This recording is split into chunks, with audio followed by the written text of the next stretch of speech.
credit to you. I remember 21, 22.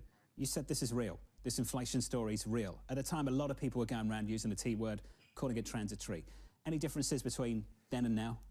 You know, I would have said, I think the CPI has been overstating inflation for a while, partly because of how they calculate housing and things like that, but you're starting to see this small uptick in other metrics, you know, Trueflation, which you have in the Bloomberg terminal. They're showing these upticks to 2.5%. I think it's been a good leading indicator. When you look at a lot of things, I think there's just this creeping level of inflation. The tariff is starting to hit a little bit.